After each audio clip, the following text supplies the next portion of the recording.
ৰাজনীতি যোনে যি কৰে আমি যে নগাঁও লোকসভা সমষ্টি জিকিম এইটোত খাটাং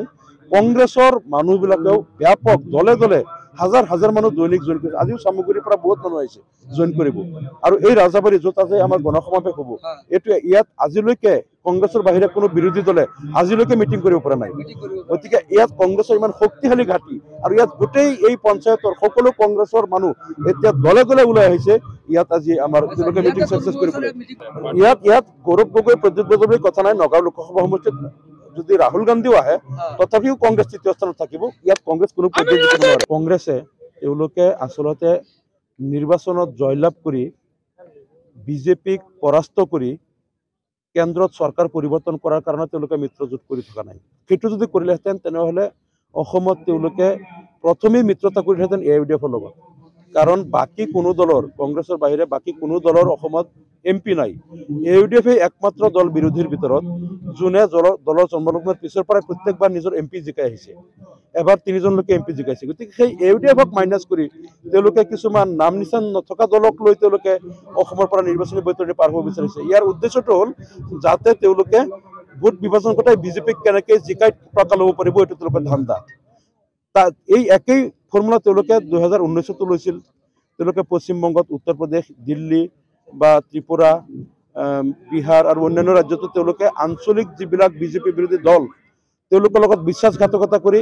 বিজেপিৰ পৰা টকা লৈ তেওঁলোকে ভোট বিভাজন ঘটাই ঘটাই বিজেপিক জিকাই দিছিল এইবাৰো তেওঁলোকে নিশ্চয় কংগ্ৰেছে বিজেপিৰ লগত এটা শকত অংকৰ বিনিময়ত হয়তো কংগ্ৰেছৰ যেটো সৰ্বভাৰতীয় নেতৃত্ব হয়তো তেওঁলোক শকত অংকৰ বিনিময়ত হয়তো চুক্তিবদ্ধ হৈছে যাৰ কাৰণে তেওঁলোকে এতিয়াৰ পৰাই বিক্ৰী কৰা আৰম্ভ কৰিছে মমতা বেনাৰ্জী অখিলেশ যাদৱ তাৰপিছত কেজৰিৱাল বা নীতিশ কুমাৰ ইতিমধ্যে তেওঁলোকৰ সংগ এৰিলে এতিয়া লাহে লাহে সকলো তেওঁলোকৰ মিত্ৰ দলৰ নেতাসকল অসন্তুষ্ট হৈ পৰিছে লাহে লাহে তেওঁলোকে শিবিৰ এৰিব ধৰিছে কাৰণ তেওঁলোকে খেলটো বুজি পাইছে যে কংগ্ৰেছে এই নাটকটো কৰে কেৱল বিজেপিৰ পৰা শকত অংকত ধন ল'বলৈ তেওঁলোকে চৰকাৰ পৰিৱৰ্তনৰ কাৰণে এইবিলাক নকৰে গতিকে আৰু কেইদিনমান পিছত চাব তেওঁলোকৰ মিত্ৰ দলৰ যিবিলাক আছে এইবিলাকে যেতিয়া বুজি পাই যাব যে কংগ্ৰেছে বাকী দলবিলাকক লগত লৈ এটা বিজনেছ কৰি আছে বিজেপিৰ পৰা টকা ঘটাৰ এটা ব্যৱসায় কৰি আছে তেতিয়া আৰু দলবিলাকো এৰি যাব কাৰণ কংগ্ৰেছৰ এই বিজেপিৰ পৰা টকা লৈ ৰাজনৈতিক ব্লেকমেইলিং কৰা বিজেপিক ক্ষমতাত ৰখাৰ কাৰণে এই